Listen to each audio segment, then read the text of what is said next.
designing of the physical parts of the system so that they can't be compromised.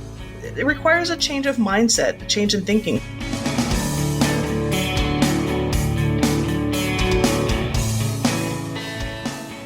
Welcome, everyone, to the Industrial Security Podcast. My name is Nate Nelson. I'm here with Andrew Ginter, the Vice President of Industrial Security at Waterfall Security Solutions. He's going to introduce the subject and guest of our show today. Andrew, how are you? I'm very well, Nate. How are you? I'm good. And you know, before we get to our usual thing, before you introduce the subject and guest, I think a little bit of pomp and circumstance is in order. We are recording our 100th episode of this podcast. So, in addition to the special topic, the special guest, and all the rest, I was wondering, Andrew, our listeners have heard a bit about you over the years, but maybe after 100 podcasts, it's worth telling them a bit more about your background, how you got here, who you are. I would be happy to. Yeah, we always introduce the guest. We ask the guest to introduce themselves and never sort of do it ourselves. Andrew Ginter, you've got a fancy title at Waterfall. What am I about? I contribute to standards. I've written two textbooks on industrial cybersecurity. I'm working on my third. My background, I bounced around as a youth, did a little of secure operating system development sort of by accident. The grass was always greener. I moved a few times and then settled in at Hewlett-Packard, eventually leading the development of their industrial control system product, a high-end product that handled, the world's biggest pipelines, the entire power grids, this kind of thing. So focus on industrial automation, and then sort of drifted into sort of the leading a product development for IT/OT integration, middleware, connecting control systems to the SAP system, the Enterprise Resource Planning System. In the course of that, our team, our product connected countless industrial networks to enterprise networks, thereby contributing to the cybersecurity problems that now plague many industries. I got religion. I wound up at Industrial Defender as their chief technology officer, leading the development of the world's first industrial SIEM, security information and event management system, trying to, in a sense, undo some of the damage that I'd done historically. And now I'm at Waterfall, where I lead a team of subject matter experts. We work with the world's most secure industrial sites. They look at security differently. They ask different questions. They get different answers. This is why I've had material to write 2 books on the topic. So this is what I've been about. And let me ask, you've been the voice of reason on this show for 100 episodes, and nobody knows any more than your name. Who are you? Can you give us an intro? Yeah, what can I say? I'm a mysterious guy. No, look, I'm a writer. I've been freelancing for technology companies for some years now. In the cyberspace, even since before we started this podcast, I've been writing and co-hosting Malicious Life, which is more in the IT side of cybersecurity, become quite popular in recent years. Maybe some listeners have come across my work as a reporter for threatpost.com before it got shut down, and more recently for Dark Reading. So that's just a little bit about me, and maybe now that I've done that, you could tell us finally about the subject and guest of today's show and why we chose this person in particular and why this subject is so special to you. Absolutely. Our guest today is Cheri Caddy, and she is the Deputy Assistant National Cyber Director for Cyber Technology Research and Development at the White House in the United States. And she is the leader of a new report that came out about 6 months ago, a National Cyber-Informed Engineering Strategy, talking about cybersecurity for OT systems. And, to me, this is such an important topic, and Cheri is such an important guest, because this strategy is talking about the role of engineering in OT security. I mean, historically, back in, 2003, when the sort of SCADA security got launched in earnest, the community at the time, the engineering community, sort of went hat in hand to the cybersecurity people saying, security, can you teach us how to do this? Because there wasn't a cybersecurity practice in industrial automation. And so for sort of 20 years, we've been kind of, in a sense, asking for advice, asking for guidance from the IT security community, even though from the beginning it became clear very quickly that some of this guidance that we're getting just wasn't working.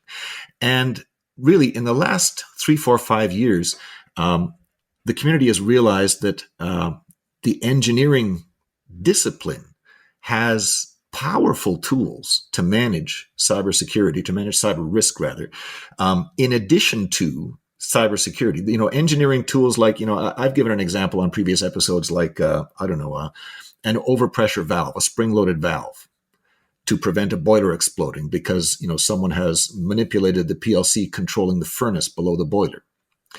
The valve has no CPU in it. It's an engineering mitigation for cyber risk. And this is what this new strategy is talking about, the role of engineering, powerful engineering mitigations. And Cheri is the person who's led this effort and continues to lead this effort because, it's a strategy. There's a lot of work to be done to make it practice. So this is why I'm really excited. This is roughly the topic of my new book as well, that I've been working on for 3 years now.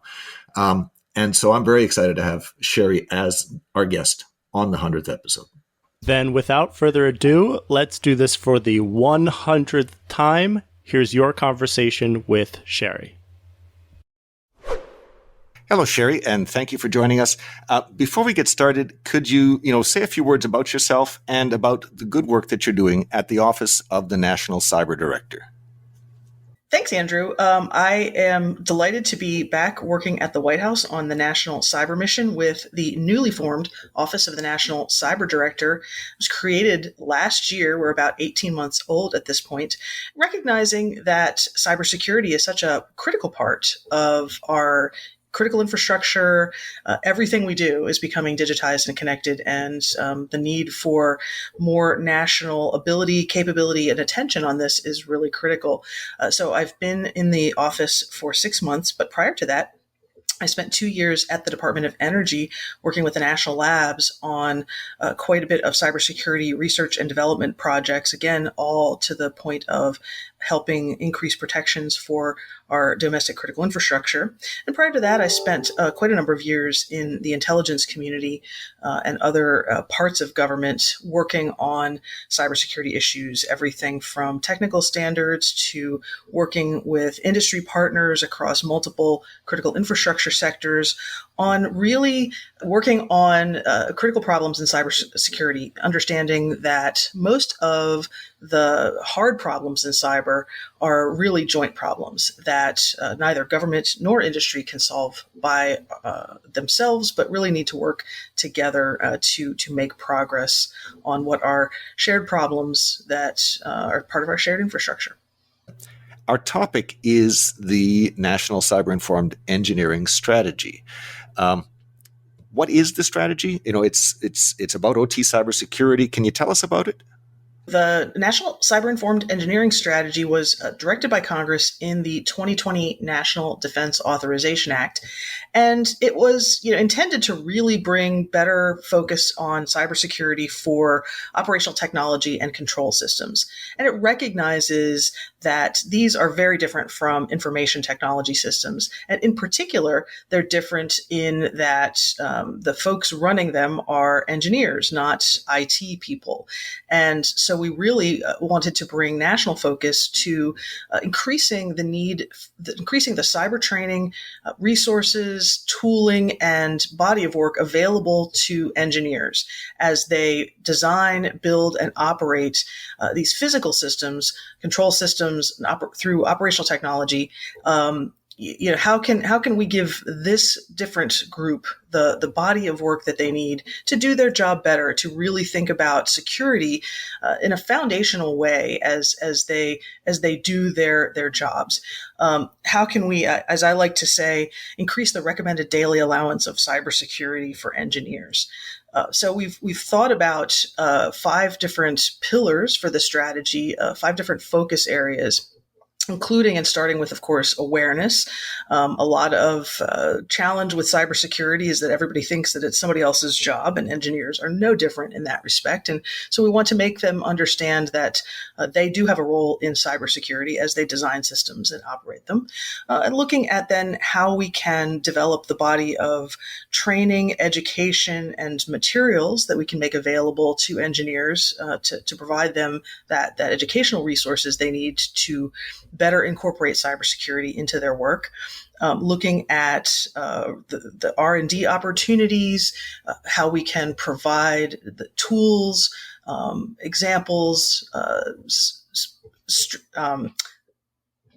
body of work, and standards that can help engineers apply cybersecurity. And then we work through advancing applied uses, both for legacy systems and also for new technology. And we're particularly excited about focusing on new technology as we are really looking to transform and modernize the grid, for example, but also other systems. As we're building these new systems, now is the time to really think about getting security by design in on the ground floor. We're making a lot of national investments in updating, modernizing, digitizing, and interconnecting our critical infrastructure, from the grid to water systems to transportation systems.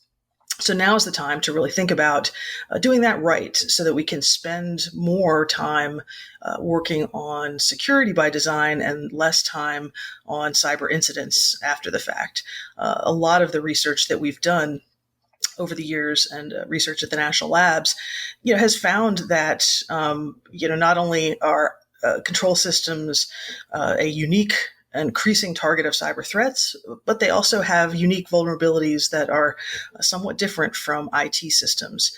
And, a lot of the findings as we look at protecting these systems better, we find that there are design weaknesses in a lot of physical control systems that were never designed to be interconnected or connected to the internet, and operated remotely. And those design weaknesses make them, not available to patch in the same way that IT systems are. So how can we mitigate those design weaknesses? Working with the engineers that are the ones designing and operating those systems. Andrew, if I'm being honest, I don't 100% understand what makes this topic so special, or even particularly different than discourse that we've had in plenty of our other, 100 episodes. Well, Cheri is being very diplomatic here, because the strategy document really has 2 pieces. It talks about cybersecurity, and it talks about engineering. And it uses the phrase, secure by design, to wrap up those 2 concepts into one. But bluntly, we've had a lot of talk on this show about cybersecurity already. That part of the strategy isn't unique. What's unique about the strategy is it's a plan from the government to invest in the engineering side of, call it cybersecurity, the engineering side of doing this problem. But, let me back up. A few episodes ago, we had Wally Magda on. He does a lot of training. He was explaining how, I remember him explaining how he was asking his students one day, why are you here? And, some of them were excited about, branching out into a new field in their practice. One of the respondents said, I'm here because I was told to be here. You don't sound excited about that. No, he says, I didn't go through 4 years of engineering. I didn't become an engineer so I could be an IT person. And that's what's different about the strategy. It's saying, yeah, there's some IT style cybersecurity, but what's different about the strategy is the emphasis on engineering. If you ask that same engineer saying, I don't want to be an IT person, that's not why I became an engineer, if you ask that person, you became an engineer to protect public safety. Yeah. You became an engineer to design systems to protect public safety from physical threat, from hurricanes. Yeah. From fires. Yeah, that's right. Here's a new threat to public safety: cyber attacks. Is it your job as an engineer to prevent, to design physical systems so that public safety is protected in the event of a cyber attack? And the answer is yes, it is the job of engineering to mitigate physical risk, even risk due to cyber threats. And we've had a handful of episodes in the last 100 talking about this. So I remember Jim McGlone was on talking about his book, Security PHA Review. He's one of the authors for the book, talking about physical designs you can put into physical systems to deal with cyber risk to safety. We had both Sarah Freeman and Andrew Bachman on. They're the authors of Consequence-Driven Cyber-Informed Engineering. Not Consequence-Driven Cyber-Informed Security, Consequence-Driven Cyber-Informed Engineering. It talked about security, but it also talked about engineering mitigations for cyber risk to safety, cyber risk to reliable operation of critical infrastructures. These engineering mitigations, what the strategy here calls out in one-syllable words, if you read it closely enough, is there are unique contributions that the engineering discipline, the engineering community can make to addressing cyber threats to public safety and, critical infrastructures. These mitigations, manual fallback. Where is manual fallback, manual operations in the NIST cybersecurity framework? It's not there. It isn't there. The cybersecurity framework is completely blind to these engineering designs that are powerful ways to deal with, unhackable, a lot of the time, unhackable ways to deal with cyber risk. So, to me, what's exciting is that, in a sense, the strategy is recognizing that it's time for the engineering community to come into its own, to stand up as an equal partner in the process of designing physical and automation and cyber systems to run reliably in the face of today's cyber threats. Cyber attacks with physical consequences more than doubled in 2021. For industrial victims, the most common consequences were production outages at multiple sites. Most of the attacks were ransomware. And 2021 saw the first cloud-based ransomware attack. That attack compromised 1,500 businesses in the space of 45 minutes. These and other insights are included in a new threat report, co-authored by Waterfall Security Solutions and the new ICS Strive Industrial Incident Repository. For your copy of the report, please visit icsstrive.com. That's ICSSTRIVE.com.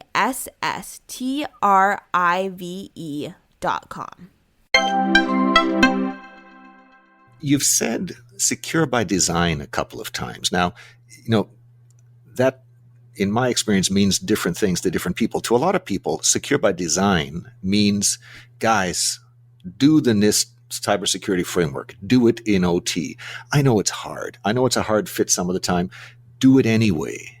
That's what it means to a lot of people. But your report talks about manual operations as a fallback in case your automation system is compromised. You can still operate the physical process, the water treatment system, the power grid, whatever, manually.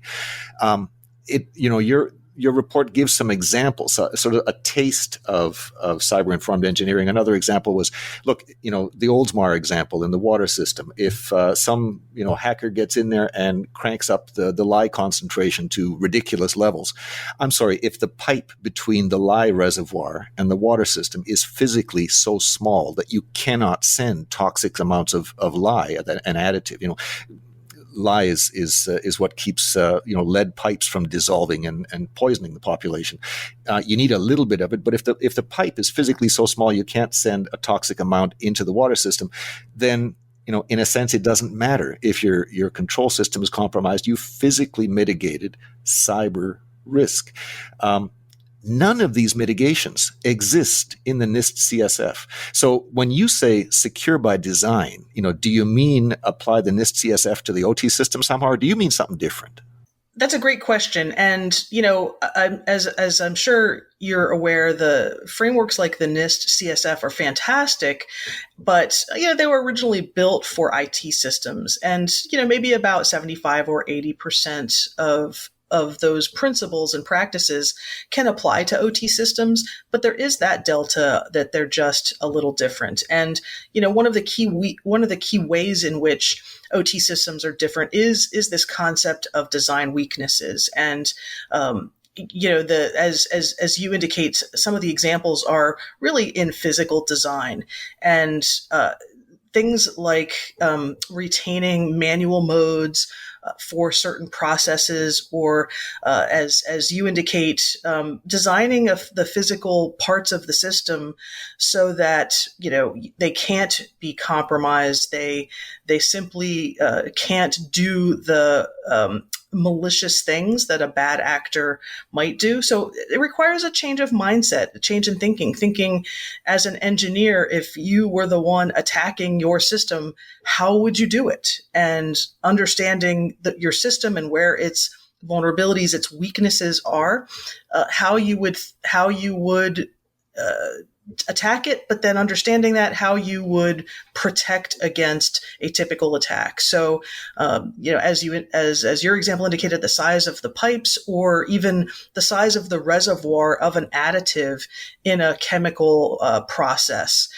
Just making sure that there's not a 50-gallon drum of lye, but maybe only 1 quart because it's a really small additive in a process. So that precludes an attacker from dumping a 50-gallon drum of something in the water system that would cause harm. It just makes it unavailable. So those are decisions. Again, manual modes. The challenge, of course, is that the reason why some of these designs exist is efficiency, right? That, often as systems are automated, manual modes are dropped because that design decision requires an additional investment. So how can we help engineers and, folks that are building systems understand these design trade-offs, and the trade-off of investing in some of the security by design principles now is an investment that will pay off greatly in the future as through design, they are more resilient against cyber threats. Okay, so and you mentioned a few times here an emphasis on secure by design, getting it right the first time, because it's harder, it's more expensive after the fact. But really, a lot of our infrastructure exists already. Is there really opportunity to do things the first time? Do you have an example for us? Sure. I think one of the best examples is in our energy systems. This is a place where we're investing a great deal nationally through the bipartisan infrastructure law, the Inflation Reduction Act, and even the CHIPS and Science Act. These are once-in-a-generation investments in modernizing our critical infrastructure, in particular the grid. Elements of our legacy grid are decades old, and they weren't built to be securely interconnected and run from virtual places like the cloud.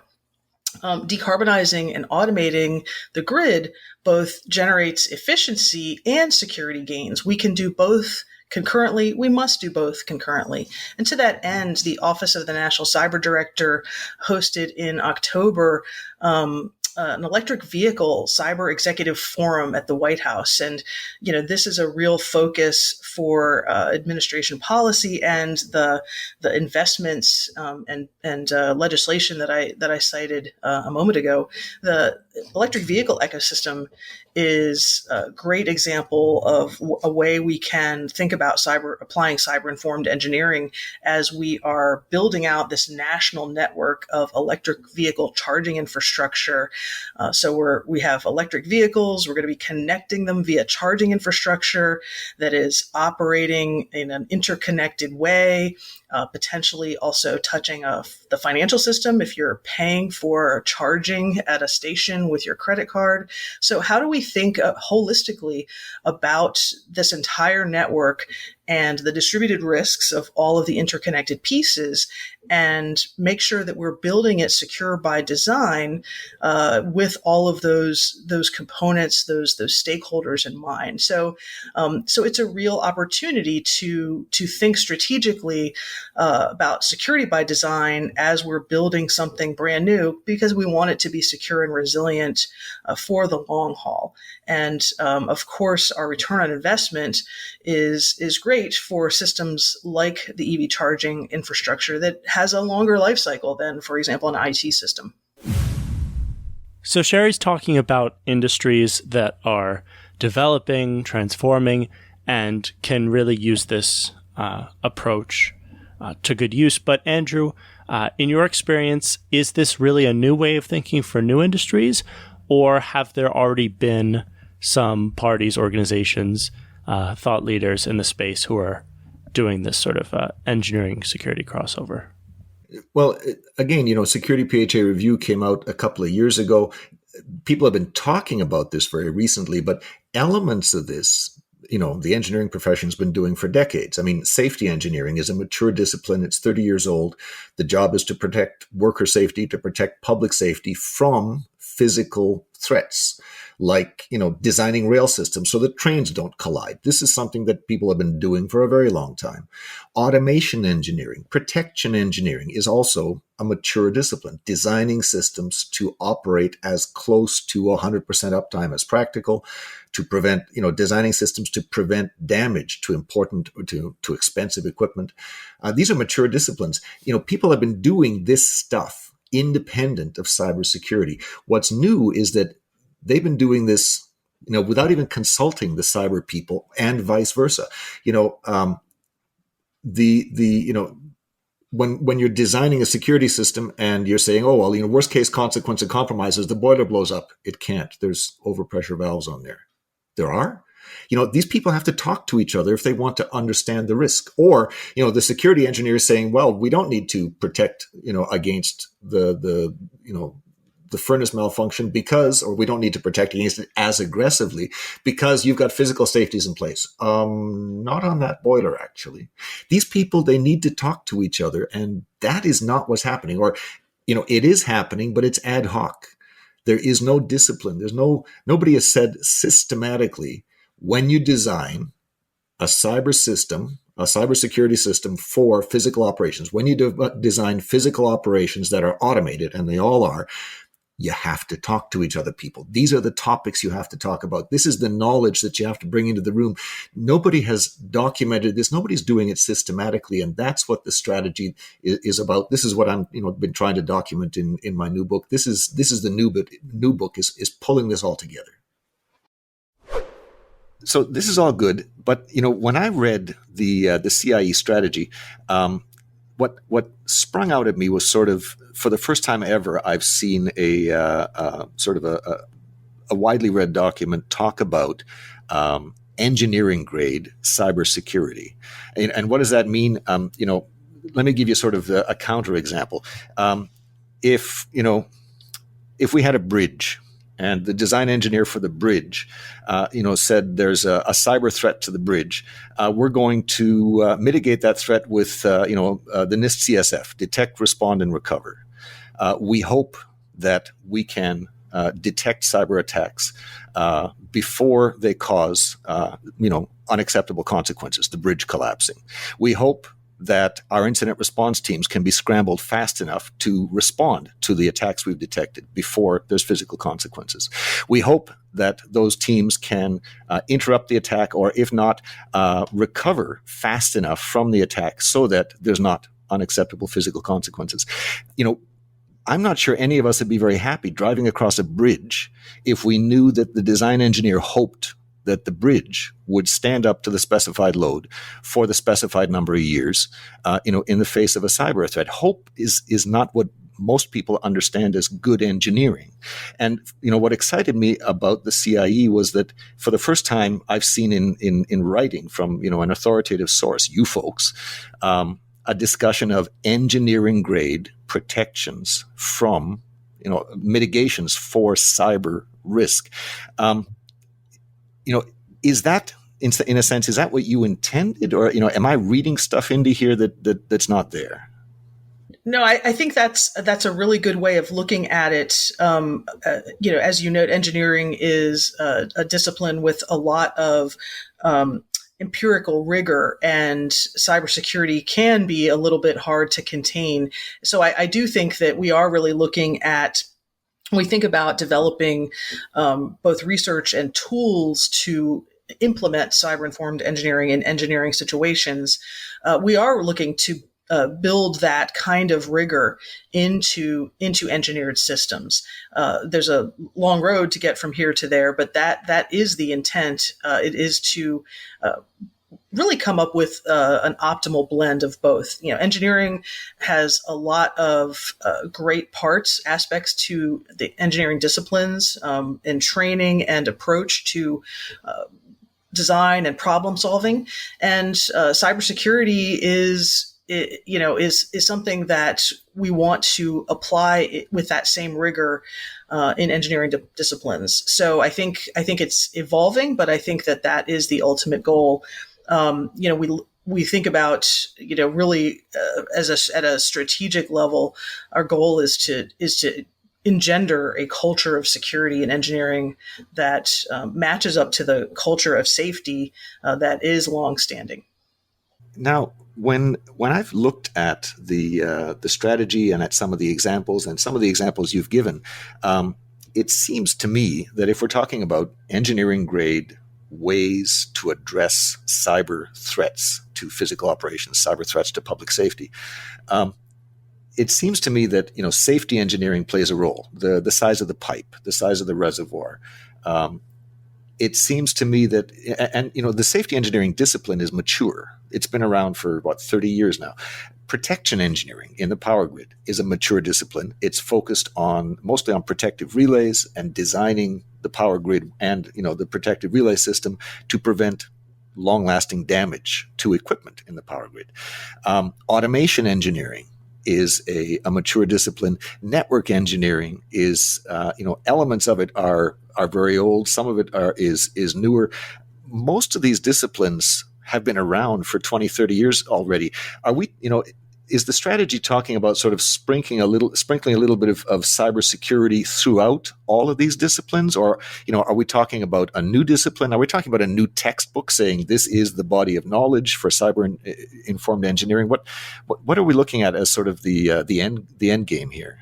That's a great question, and I want to say both, because, of course, as a principle, cybersecurity, security by design, really affects every discipline, and we want to get engineers across all of those disciplines to be thinking about secure by design as it applies to what they do. But I do think that as we move forward and mature the body of knowledge for cybersecurity related to engineering, I suspect that as we develop that body, that it will become perhaps enough to be its own discipline. I don't think we're quite there yet, but I think that we eventually, over the course of time, we want to produce engineers and engineering technicians that are cyber focused, that are security by design focused, that have that as their specific body of knowledge. So I think in time this has the potential to become its own discipline, but I don't want to think about it at the exclusion of all of the other disciplines, because cybersecurity, of course, as I'm fond of saying, is for everybody. It's for all kinds of engineering.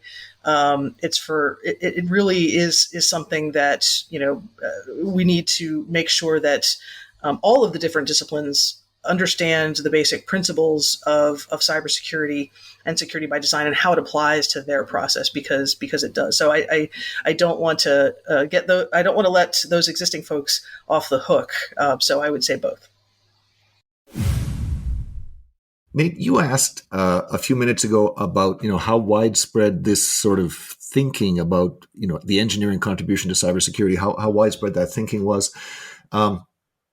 it occurs to me that a buzzword that people may have heard of is consequence reduction. It's a buzzword being applied to the idea of, when you get compromised, put fewer consequences on the table. And, the people who are sort of talking about consequence reduction, in my understanding, they're thinking about security PHA review, overpressure valves. They're thinking about manual operations as a fallback. And so there is talk out there, but I have issues with that sort of way of thinking about it, because that body of thought, in a sense, assumes compromise. It's focused on detect, respond, and recover faster for fewer consequences. And what can you do with consequence reduction? Maybe you can address a bunch of the threats to safety by taking them off the table. But there's threats to reliable operations as well. If you go down even briefly, if you interrupt the flow of power, you may trigger, blackouts. The public is affected. If you shut a pipeline down for even a few days, there's gasoline shortages, there's panic in the streets. If you shut down certain kinds of physical operations, even if there's no safety or reliability impacts, you may have enormous efficiency impacts. Merck Pharmaceuticals suffered $1 billion hit when NotPetya shut down, a bunch of their production lines in the middle of a batch. If you're doing, I'm familiar with one of the, I don't know about Merck, I'm familiar with one of the pharmaceutical companies, I won't name it, doing, genetic engineering on, doing a bunch of, really high-tech anti-cancer drugs. Their batches are 3 months long. If you hit that batch in the middle, you scrub $1 billion. You throw the entire batch away. You can't sell it anymore. So, there is a community of interest that's been launched about the cyber-informed engineering strategy to help sort of guide and implement the next phase of the strategy. I've joined that community. One of the things I'm pushing for is to define the scope of the strategy very carefully. So my own view on it is that the scope should be, to include engineering approaches to manage cyber risk to physical operations. That's that's a broader scope than consequence reduction. We're looking at engineering grade ways to prevent compromise, not just assume compromise is inevitable and somehow, some way try to reduce the very serious impacts of compromise. We don't want compromise in the first place. So you asked about this. There are people in the community the last 3, 4, 5 years talking about this. There's differences of opinion showing up already. So this is sort of a look under the covers as to some of the debates that are happening behind the scenes.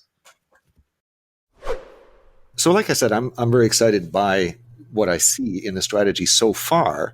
But when I look at the strategy, it does not say, here's how to do cyber-informed engineering. It seems to be setting out a roadmap saying, here's how we can figure out how to do cyber-informed engineering with a couple of examples.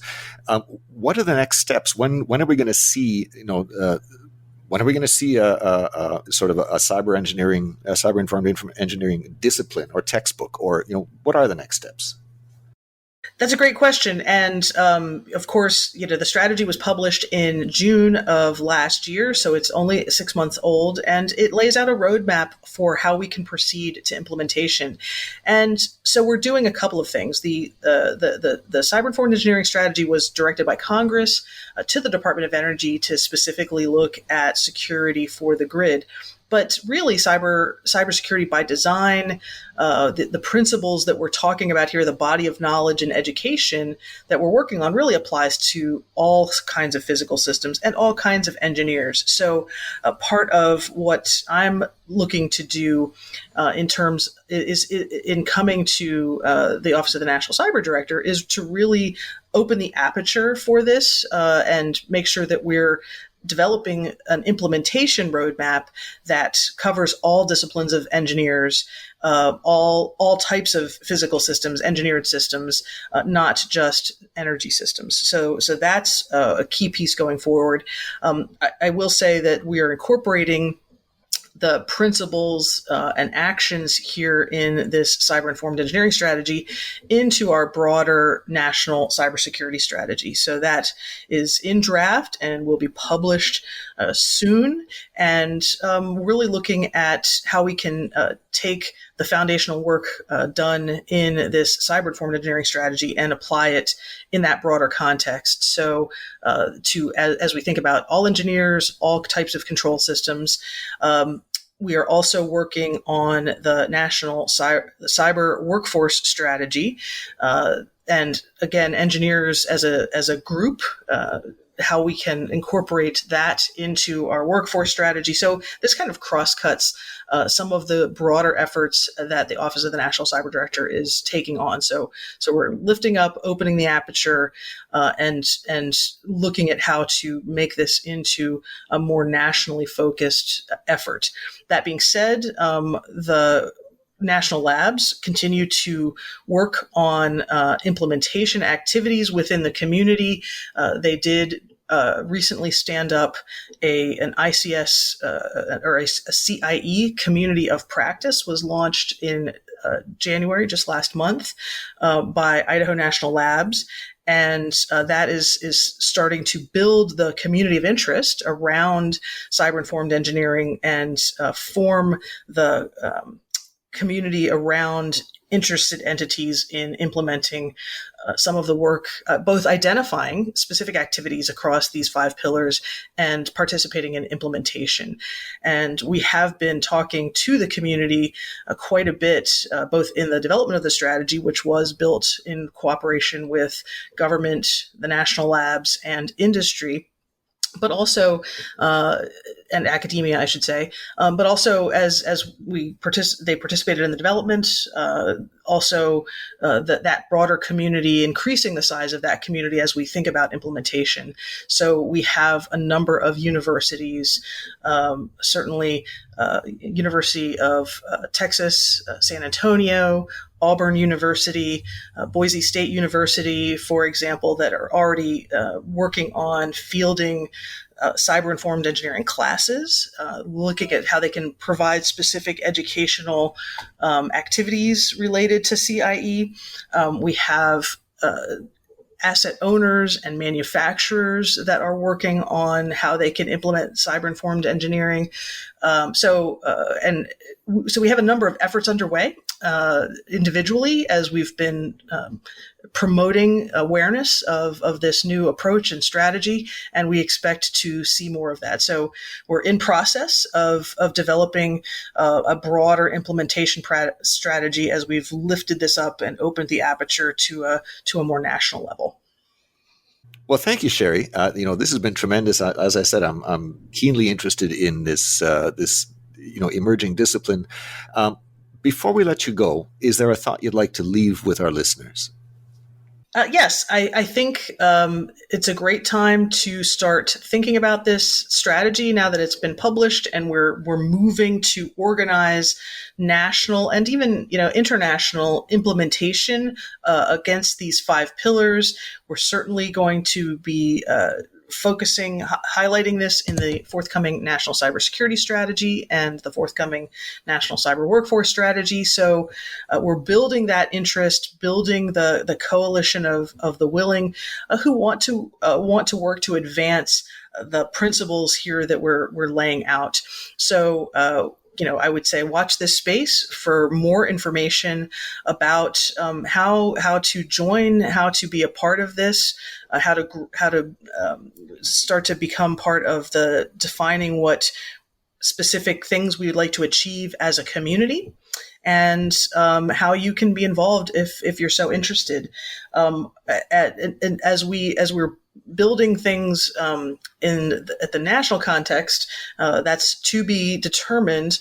But what I can point folks to is the current community of practice that Idaho National Labs has stood up on cyber-informed engineering and invite everyone to participate in that. And the way to get there is to send an email with your interest to CIE@inl.gov. So that will at least get you plugged in and on our distribution as we move out and grow the implementation efforts here. All right, so that was your interview with Cheri. Andrew, do you have a last word for us? Yes, I do. And, let me start with, I agree with Cheri's point that to protect our important physical systems, we need both cybersecurity and engineering. But, cybersecurity is hard to do. It gets even harder the closer that we get to the most important automation and the most important physical systems. Cybersecurity gets harder to do, and in the end, it's just not strong enough. It's not predictably and deterministically strong enough. So we need these engineering approaches. We really do. Engineering approaches to flat out prevent the worst kinds of cyber attacks, engineering approaches to make, unacceptable outcomes as close to physically impossible as the profession can make those outcomes. And the engineering profession has a lot of experience, a lot of expertise they can bring to bear. So I have high hopes for this strategy.